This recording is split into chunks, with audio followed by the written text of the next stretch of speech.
Hello, this is Sule from Pomona, California, Zone 10A. Today is March 15, 2020, and today I am going to be planting stevia. I'm so excited to bring you guys along in the growth of this plant. It is such a beautiful plant, and I love to use it in my dishes. So let's go ahead and get planting. I'm going to be using these Jiffy peat pellets. I use them often when planting and they have worked absolutely great for me. So I keep using them in growing my little seeds. So here are the seeds. They are absolutely tiny, tiny, tiny. So I try to put, or I will try to put two in each of the Jiffy peat pellets. Now, while I'm planting my little seeds in the Jiffy Peat pellets, I wanted to give you a little bit of information on the stevia. I know it is a common name, people recognize it, they know what they are, but I still wanted to provide just a little bit of information. So, stevia is mostly grown in Brazil, Paraguay, Japan, and China. However, it is grown in other countries as well, but those are the most common ones. It is an herbal shrub native to South America. Stevia is definitely much, much sweeter than table sugar. I can attest to that myself. Definitely 100% much, much sweeter. So the purified extracts called stevia glycosides are deemed safe per the FDA, but not the leaves. It's not permitted to be sold due to insufficient research. Today is March 30th, 2020, and guess what, you guys? We have one stevia plant already peeking out through the soil. There's one peeked out, another one next to it, and I'm not sure if you're going to be able to see, but we have one coming up right there. Hopefully you can see that, and one coming up right here, right against the label. So hopefully our little buddy can come out pretty soon. But I'm so excited. Yay, it's popping up. Alright guys, so I'll keep you guys posted as soon as I see more action. Today is April 16, 2020, and I wanted to show you the stevia.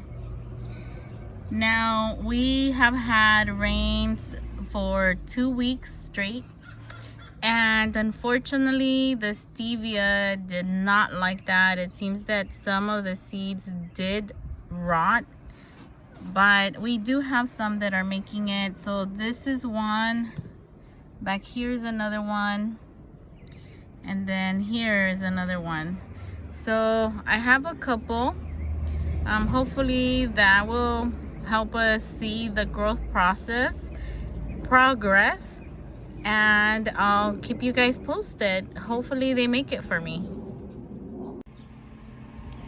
Today is April 28th, 2020, and I wanted to show you that the stevia is still doing pretty good despite the intense rain and now the intense heat.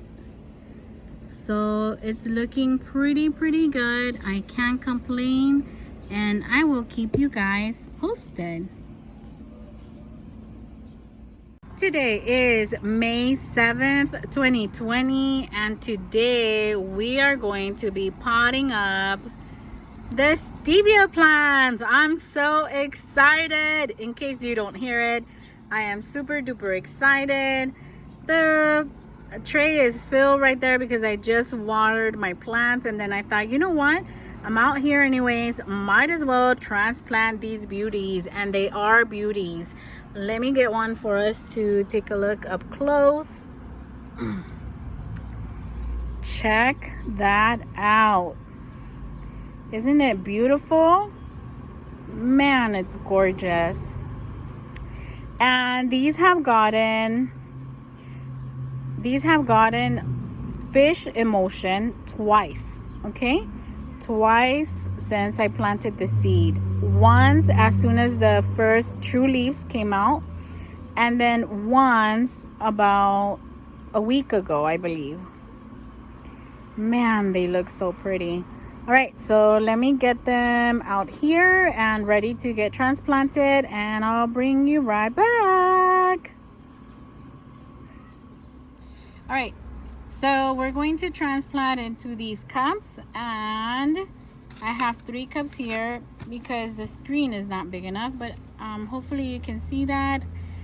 This is a plastic cup, and at the bottom, hopefully you can see that I did cut some drainage holes right there. I did 2, 1 in each side, so 2 drainage holes.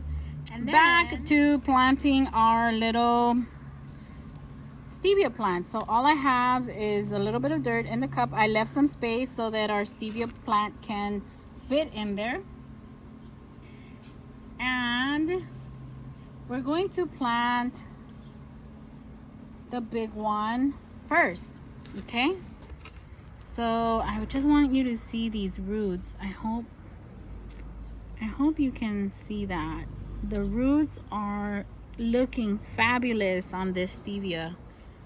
Look at that. Isn't that beautiful? Super duper beautiful. All right, so all we're gonna do is put the little plant. Okay, that's how she rose. I'm putting the little plant in the middle, and then I'm going to be adding a little bit of soil. Maybe I should, I don't want to make a mess. Let me see. All right, so hopefully you can see that. Just gonna put a little bit of soil going around the little plant, making sure I don't put soil on top of the little plant, making sure I only put it around it.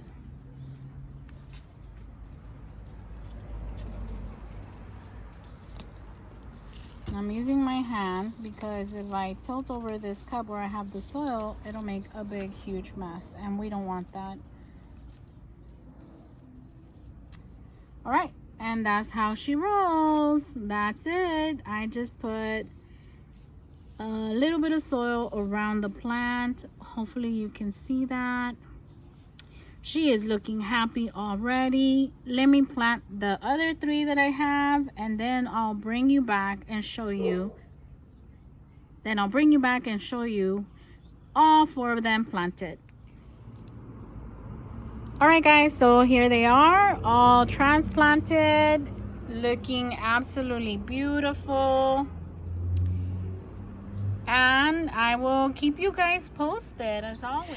Today is June 12, 2020, and today is going to be potting up day for the sweet baby stevias. All right, guys, so I have regular bag potting soil. That's all I have, just regular bag potting soil. And I added a little bit of perlite. All right, I'm gonna fix 3 pots that I'm gonna be planting my stevia in. And while I do this, while I mix in all the pots with the perlite, I thought I would give you a little bit of information about the stevia. So stevia is actually, its actual name from what I gathered is Stevia rebundiana. Stevia rebun. Let me try that again. So from what I gather, it is called Stevia rebaudiana. I don't know if I'm saying it right, but I'll put it up on the screen for you. So again, its true name is Stevia rebaudiana. It is native to Paraguay.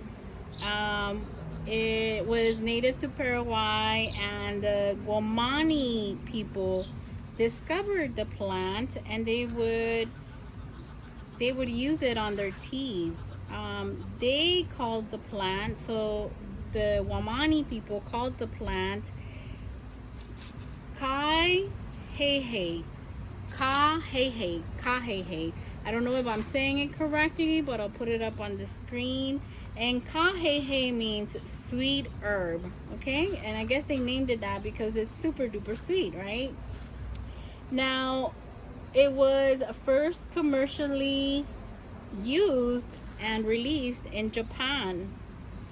And according to some people say they are from the chrysanthemum family, part of the sunflower family.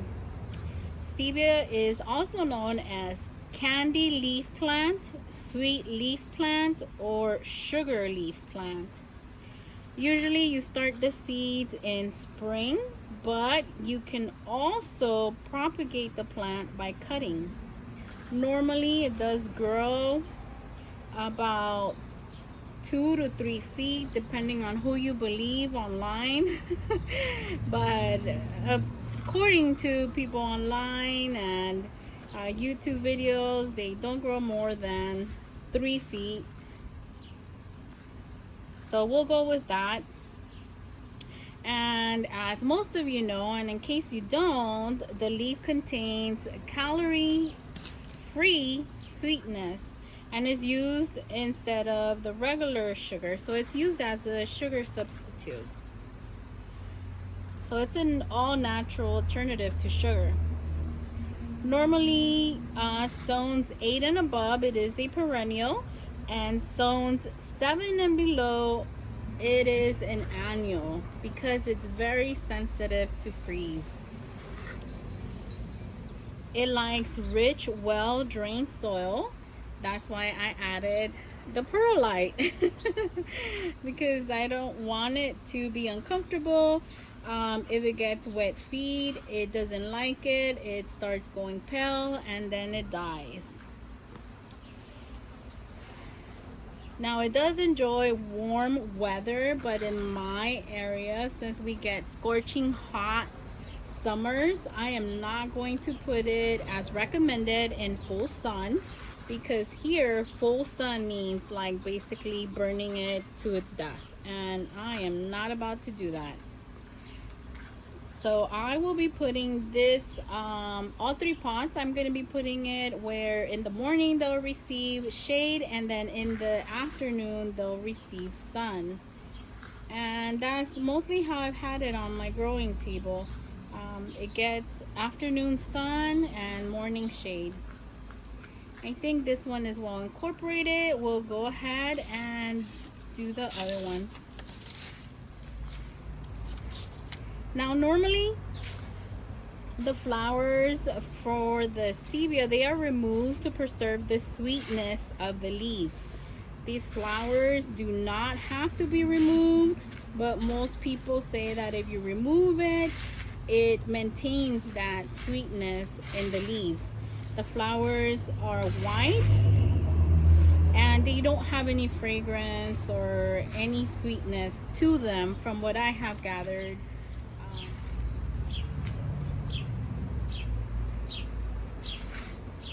Now the stevia can be used in most baking recipes.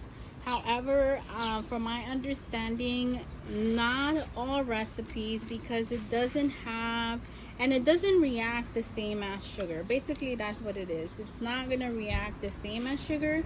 So it can be used for most baking recipes, but from the research that I did, not all recipes. Not all recipes that rely on that sugar caramelization. I hope I said that right. So just a little bit of more background.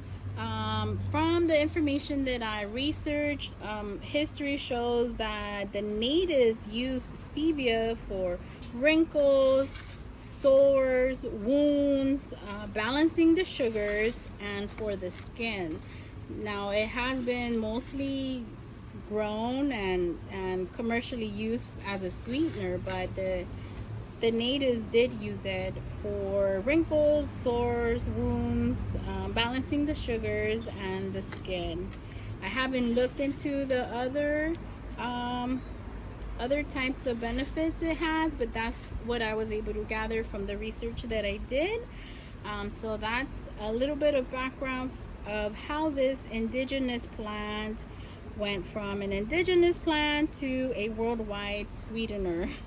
All right, so I'm gonna plant the smallest one, the smallest stevia in this orange one because it's a little bit smaller, I think. So we're just gonna dig our hole.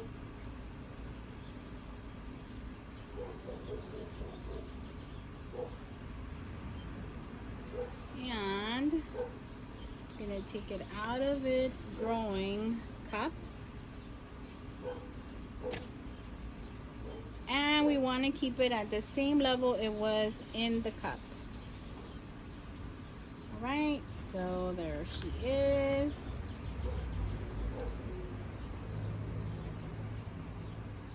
And I'm just gonna remove the bottom leaves.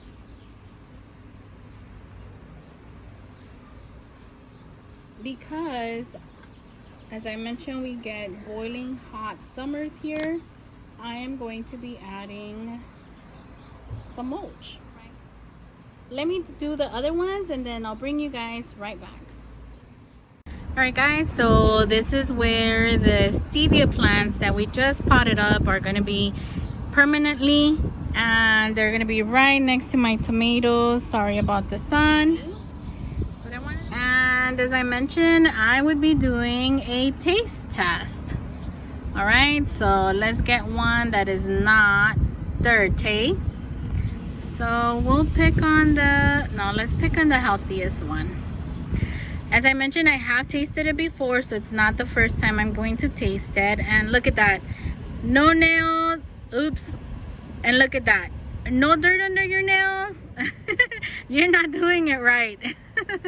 All right, so let's take a little piece, and I'm taking a little piece because, as I mentioned, I have tasted it before. There it is with my dirty finger. It doesn't matter, it's good for the stomach, right?